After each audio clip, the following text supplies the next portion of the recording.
Hello, and welcome to another episode on the Move Talk Thrive podcast. Emily with you today, and I'm so happy to be here. Just going to be me today. Lizzy is a little bit under the weather. Just going to be me and you for the next little while. This week, the episode is going to be a bit of a flowy episode. I want to say we're going to talk about some of the NDIS stuff. It's been a big 48 hours or big week for a lot of businesses and a lot of people, but we'll just sort of see how it goes. There might be a few mindset things in this episode as well, but we'll sort of just dive in and just see how we go with the flow.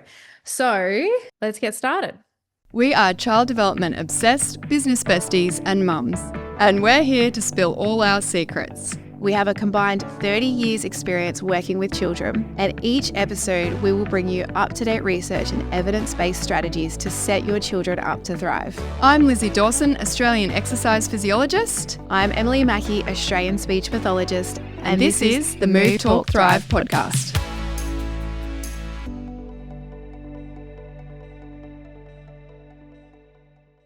Hello, I hope you've had a wonderful start to your week and to your Monday. Whenever you are listening to this episode, welcome to another episode. I'm so happy to be with you guys today. We'll see how we go by myself. I'm normally talking to Lizzy, so you have a bit of a time to stop and pause and think about your thoughts. But like I said in the intro, it's just going to be a bit of a flowy episode. See how we go. This week has been the last week has been quite intense for a lot of providers, so allied health professionals in general, business owners, providers, sole traders, people that are across making decisions in business because of the NDIS price guide release and all of the changes / cuts and adjustments in that. There is so much in that price guide, so many different questions that I'm seeing across different sites, all of them valid. I'm not going to get into all the details today because different things, like there's different interpretations on things and there's always back and forward questions. It sort of needs to be a discussion when you're talking about the nitty gritty. However, obviously, for all allied health professionals, it has been a bit of a blow. If you're an employee or a student listening to this, you need to make sure that you're educated across these general gist of the changes. You don't need to know the specifics, but you need to know that our industries as allied health professionals has been affected, some more than others. And obviously some clinics would be affected, or work models would be affected more than others. So obviously the general consensus is that it's very disappointing for allied health professionals. It's disappointing that people feel not like the industry is not being taken seriously enough, and the work that we do is not being taken seriously enough, and that there's just been a lack of understanding, I think, or a lack of listening to what our industry actually needs. And when I'm saying industry, I'm talking about allied health professionals. We do have lots of different professionals listening to this podcast. Obviously, me as a speech here, I represent that industry, but overall, it is disappointing. So what can we do? There's lots of different things that have happened. And even when this podcast episode is released, I'm sure lots of other things will be happening and in the works. But the main thing is that we can take good, mature action in response to this. So that's going to look different for different people. But, going to your governing bodies, APRA, ESSA, SPA, OT Australia, and obviously looking at what they're petitioning and doing on your behalf and getting behind that, attending any webinars with experts. I have seen a webinar for OT, going through these changes and mapping it out with clinicians, and then also for parents, looking at different templates. A few consulting and business agencies have put out templates that we can take to all different politicians and local members in our areas and different people in authority to address these changes or lack of changes in the price guide. There's also a few different petitions circulating, so you can participate in those. Have a look on LinkedIn, and like I said, go to your governing bodies or leaders in your field. Make sure that you educate yourself, obviously, as well about how these changes would affect you personally. Don't just take it like, oh, I've read what this person said, that is going to affect me too. Every single business and operator is different. Every single service is different. Your location is different. The business you run is different. So make sure that you are educated yourself if you're a business owner or a sole trader. If you're an employee, make sure that you're supporting your workplace and your boss through these changes and making sure that you're educated so that you know what's happening in your workplace as a result of this price guide release. Make sure that you're keeping your perspective in check. So if you're just looking at all the social media posts, they can be very, very negative and only from a small amount of people. Make sure that you are then also talking to people, that you're talking to a variety of people, employees, students, you're talking to business owners, sole traders, and you're getting lots of different opinions and perspectives as well. And, not just relying on one source to give you perspective on what you should be or to be influencing you. I guess we're all influenced by what we consume. So make sure that you're consuming lots of balanced perspectives and look at who you're talking to. So this is how we can respond to the NDIS changes. We can take action. It is a mindset thing as well. And it's also then educating. It's education for ourselves. Me and Lizzy did a podcast a couple of weeks ago. I will put that one in the show notes, which was also about NDIS and having a mindset of growth and how we pivot and how we are able to adjust to changes outside of our control like this and how we sort of move forward with that. That was more on mindset, which I think is really relevant for right now, and will also be relevant from the 1st of July when the changes take effect. And also the next few weeks and months as we see what happens in response to petitions and if they might make any changes. So go and also listen to that podcast if you're struggling and need some positive encouragement and positive influence. Like I said, I'll link that in the show notes. I just wanted to share personally like where we're at and our business, because I know a lot of people, they go, well, how are you going? How's your business going? What are you doing? Lizzy can also speak separately to her business and how it's affecting her. But for us, we speak about speech pathology, we are going to be okay. And that's what I mean. Like I'm reading a lot of posts, which I am supporting and feeling for everyone. However, like our business is going to be okay. And I'll just share with you generally and briefly why. And this is not the case for every single business. This is not to say that we haven't signed petitions. This is not to say that we don't agree that they haven't raised the prices in 6 years. Like, obviously, we are totally behind all of that as well. But you have to look at what you can control and how you are going to move forward with what you have in your hand, which for us is our clinics and all of our employees and all of our clients and parents. We would have over 500 families that we would see across both clinics each week. We have to look at what is happening with them and continue supporting them and to know what we're doing right now. So as everyone knows, like me and Michael, we work together in the company. So this year it's become clear, very clear that his role is CFO. And, if you have a clinic of a certain size, I don't know what size that would be. We would have at least 16 employees. So you definitely need someone as a CFO role in your company across the numbers, across the budgets, across the figures, across all the nitty-gritty bills and details on a daily and weekly basis. So at what point you get a CFO, that's determined on your finances and your clinic growth. However, so he is a CFO. So I would attribute, first of all, that Speak About is going to be okay because we have someone allocated in that role who knows our numbers and knows our budgets, and they are across all of our money and all of the little details that go into that. So you don't know, I would say that, but at the moment we are very much across having good accountability and transparency with our numbers and budgets in our business. So that is number one of why we are going to be okay. We know how many speeches we need for different overheads in the business. We know what our margins are. We know what our expenses are, our rent, and we don't have debt in the business, or a lot of debt, so we don't spend out of our means. I mean, this is just a life principle, right? But we don't spend out of our means in the business, but we know our numbers and we know our budgets. So that is number one. We haven't overspent. So I do know this is not a sponsored post or anything, but I know that Julie Sexton, she's a business coach and a speech pathologist, but she runs an awesome numbers and business training course for obviously speechies, but allied health professionals as well. Lizzy has also gone to Sydney this week to do a financials course with an accountant. So I will maybe get her permission. And if so, I will share that lady's details in the show notes as well. There are services out there where you can get better at your numbers. And it is imperative in times like this that you know all of those things and across those things in your business. Sometimes as allied health professionals, we're focused on the people and not focused on the numbers. That's okay. That's my personality. But you need someone in that role. So the other thing is we have them balanced our overall clinic so that we are never too heavy on the NDIS clients. We are always trying to get private clients and private payments in. So we've always tried to go 60-40, 60% NDIS, 40% private paying.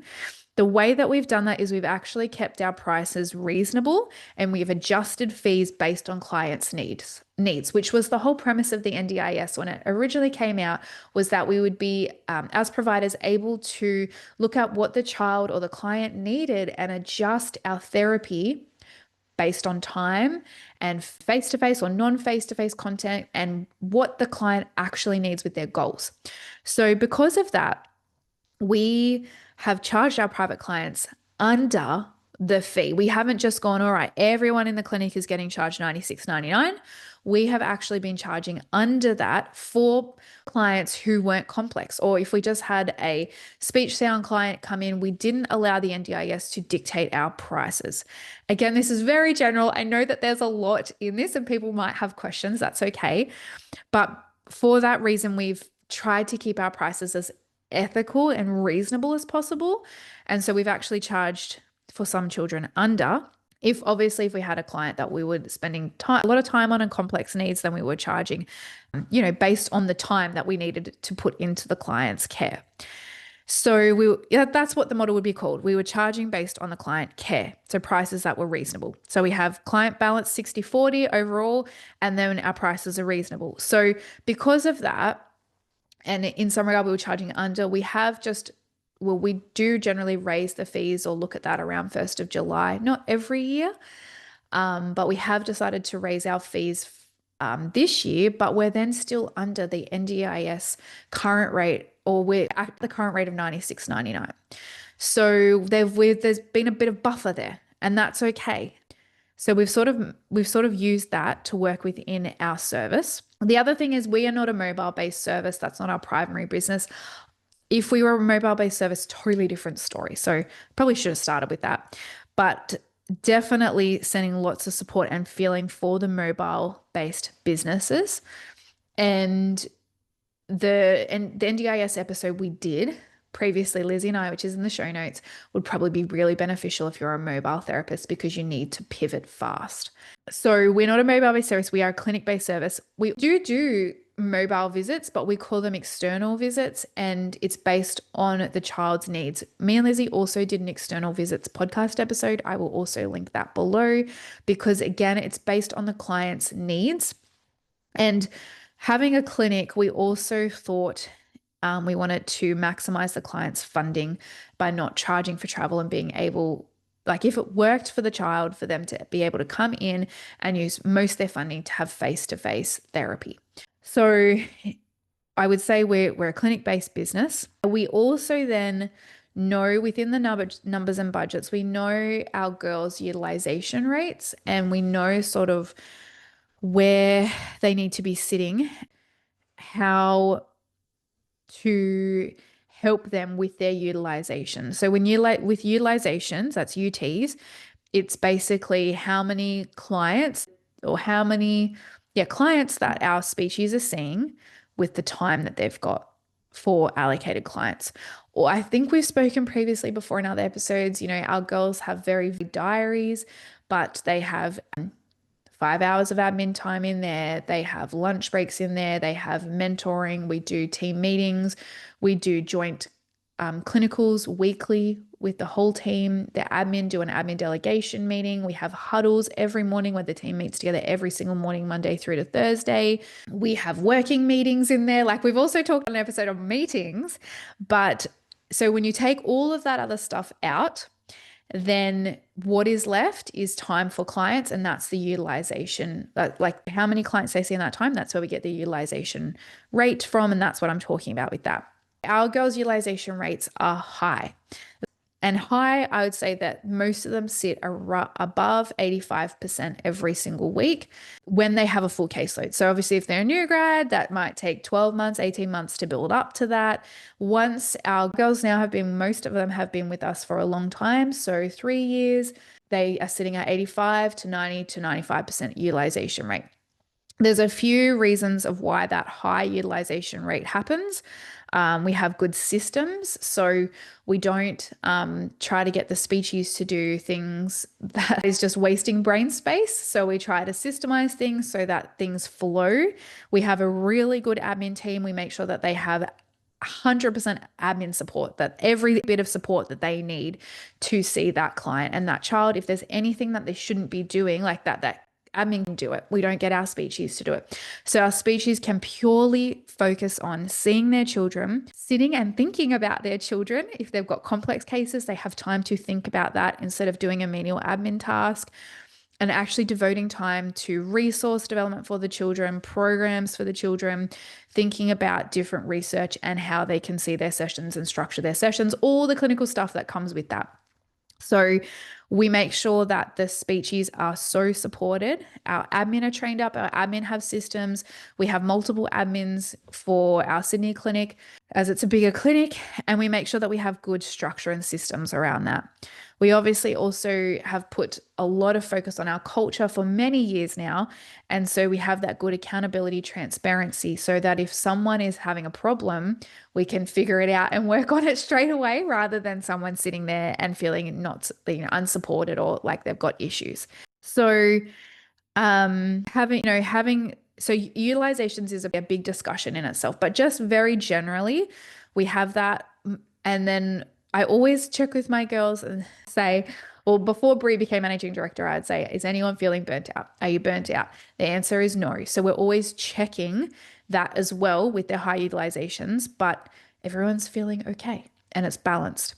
So we have high utilization. So the time is actually being used to see clients and then, or create programs or home programs or school groups or visits if they're doing visits. So that the time there to see clients is being used, and we are getting money in to then cover our expenses in the business. The other thing is with the budget and the numbers, we haven't budgeted for next year, relying or hoping that the NDIS will increase their prices. We sort of have taken a very conservative approach with our expectations and sort of budgeted on reality. And that's a really hard thing to do when, if you could have a little bit of extra money or they raise the prices, it'd be great. But I think, that has also then what has not shaken us, because we're like, okay, our budget is still fine. Obviously, again, we don't agree that they haven't raised the prices, but we are okay. And then we've just taken that. I guess the main thing is as well, it's just taken a lot of time to refine these goals and refine these systems, processes, numbers, budgets, roles, and UTs in the business. It hasn't always been like this. Let's speak about. I would say we're definitely in our golden years now, and we've hit 11 years. So it does take time. And so I do feel for you if you're a startup business or you've just in your first 5 years of your clinic, this would be really, make sure that you reach out to people around you. Send me a DM, send Lizzy a DM, make sure you reach out, because in those early years of having a business or being a sole trader, or if you are an employee in a workplace that is relatively new, it is hard and it's not anyone's fault. But things like this pop up and we've got to learn how to either walk through them, pivot and move through, or exit. And I guess that's what the NDIS feels like it's forcing a lot of people to do. They either need to pivot, adapt and adjust and keep moving forward, or they need to exit business, exit sole trader, exit the industry, whatever that looks like for someone. So, that's what it feels like is happening at the moment in the industry. But it to be out of that, I would also say it takes time. And if you have been hit with this and you don't have that time behind you, it is hard. So be compassionate with yourself, be easy with yourself, have a bit of grace. If you're listening to me now and you're going, oh my gosh, I don't know my numbers. Oh my gosh, I need to look at our client caseload and look at how heavy we are on NDIS. Oh my gosh, our UTs aren't high enough. Like, reach out to somebody. There's so many business coaches around. There's so many networks of people that can support you. Reach out and make sure that you're not isolated in this and getting in your own head with your own thoughts. Because sometimes you need a perspective, or you need someone to go, hey, what about this? You could change this, or what are you open to doing? Or just talking through a sounding board with someone. So just make sure that you do that. Have a bit of grace on yourself and compassion if you are in those early years, because it just takes a lot of time to get to this place. But I'm sharing it because this is obviously our personal experience right now, but it doesn't have, but also to show you that it can work. You can get through the hard times. You can. In saying all this, so next year, our employees are all are on track to get pay rises. Obviously, as long as they're hitting their KPIs and they're happy with what they're doing, all of our employees will be getting pay rises next year. We are paying above award. We've got an employee model, so also that changes things. If you're a contractor, totally different business, totally different model. But we have an employee model, so all of our employees will be getting pay rises next year. We're paying above award, and we are still continuing with all our team events. We've got our team retreat coming up. We have got our sponsor children. So we've got the 4 in Uganda, the 1 in Bali. We're still continuing with the generosity with our profits. And so we are still able to do all of that good stuff. And that is why our business exists, for the speeches, for the clients, and for, bigger influence and bigger impact. We're still able to continue with that next year. And I think, that is obviously, I've talked about a little bit of the details today, but when we zoom out and we take a step back, that is why we do what we do, is to help our clients to make change for their families, to see them reach their potential as they, become older in life and they become adults, obviously talking from a pediatric point of view, but we exist to help our children and to see them thrive. And so we then want to have that positive impact. And so we need to make sure that we're across these things. And, things are out of our control at the moment with the NDIS. We can put petitions forward. We can do definitely productive, not reactive. We can definitely take action in response to these changes. However, we also need to make sure that we can pivot, or we can look at our business and dive down deep and figure out what to do to then make sure that we still are able to continue to have that impact and create that influence and legacy that we want to do, of why we all became allied health professionals in the first place. And I firmly believe that if I'm telling you now, we've had Speak About for 11 years, but if I'm telling you now that we are going to be okay with a few tweaks and time and changes, you can be okay too, with tweaks, changes, mindset shifts, and with time. Business is not all rosy, and there will be times of real struggle. And so me and Lizzy can both attest to that. There is times of real struggles for you that might be right now, but it doesn't mean it's going to be like that forever.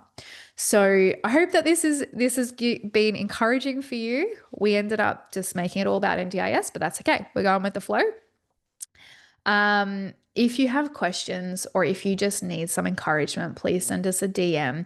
There is lots, we are not giving specifics. There's so much out there for different industries. So make sure you're consulting with the right people and across the right posts that are going out and blogs, but just try and remember why you do what you do, to get perspective, and then that you have support around you, and we're here for you, and to have a bit of compassion, grace on yourself, take the stress down so you can think of how you're going to manage this moving forward. Sending support and love to all of mobile speeches, and not just mobile speeches, mobile therapists, and also those who have really been affected by the NDIS cuts. We are backing everyone, as we all should have each other's backs at this time. So if there's any more changes, we will keep you posted. Obviously on NDIS, it's an ever-changing landscape. But we will be back in your earbuds next Monday. And until then, enjoy the rest of your week.